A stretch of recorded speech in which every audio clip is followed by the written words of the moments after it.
అమ్మ అయితే ఈరోజు గారెలు అయితే చేస్తుంది. అమ్మ అయితే గారెలు చేయడానికి ముందుగా పెసరపప్పునైతే నీట్గా కడిగింది. ఆ తర్వాత 3 నుంచి 4 గంటల వరకు పెసరపప్పును అయితే నానబెట్టుకోవాలి. పెసరపప్పు బాగా నానిన తర్వాత అందులో ఉన్న వాటర్ని వంచుకోవాలి. అమ్మ అయితే పెసరపప్పు నానిన తర్వాత ఆ పెసరపప్పును జల్లి గిన్నెలోకి వడబోసింది. పెసరపప్పులోని వాటర్ అంతా పోయే వరకు ఒక 5 నుంచి 10 నిమిషాలు అయితే అమ్మ జల్లి గిన్నెలో అయితే పెసరపప్పును అయితే ఉంచింది. ఆ తర్వాత ఒక మిక్సీ జార్లో కొంచెం కొంచెం పప్పు వేసుకుంటూ పెసరపప్పునైతే మెత్తగా కాకుండా కొంచెం బరకగా అయితే పట్టింది. అమ్మ అయితే పెసరపప్పు రుబ్బే ముందు ఆ పెసరపప్పులో ఒక ఉల్లిగడ్డ కోసి చిన్న చిన్నగా ముక్కలు చేసి ఉల్లిగడ్డ అయితే మిక్సీలో వేసింది. ఉల్లిగడ్డ వేయడం వల్ల గారెలు అయితే పొంగుతాయి. అందుకే అమ్మ పిండి పట్టేటప్పుడు ఉల్లిగడ్డ అయితే వేసింది ఫ్రెండ్స్. మీరు కూడా ఉల్లిగడ్డ వేస్తారా?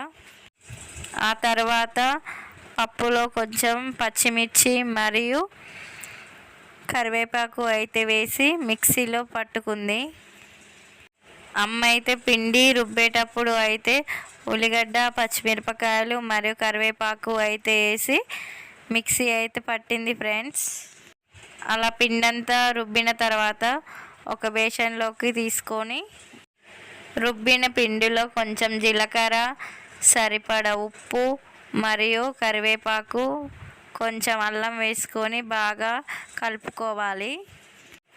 అవన్నీ వేసి కలుపుకున్న తర్వాత ఒక ప్యాన్లో సరిపడా ఆయిల్ వేసుకొని మనం తయారు చేసుకున్న పిండిని అయితే ఆయిల్లో వేసుకోవాలి ఫ్రెండ్స్.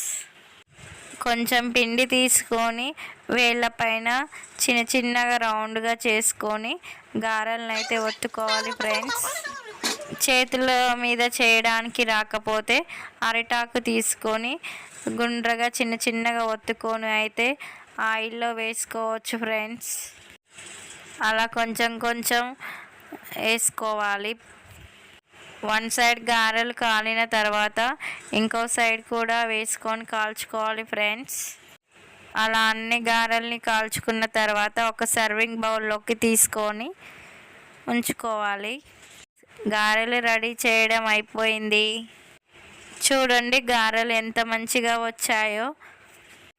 మేము గారెలలో ఉల్లిగడ్డ వేసాం కాబట్టి మంచిగా పొంగినట్టు వచ్చాయి. చూడండి ఫ్రెండ్స్ ఎంత క్రిస్పీగా వచ్చాయో. గారెలు చేయడం అయితే అయిపోయింది ఫ్రెండ్స్. ఇక తినడమే. అమ్మ చేసిన గారెలు అయితే చాలా టేస్టీగా ఉన్నాయి ఫ్రెండ్స్. ప్లీజ్ లైక్ చేయండి.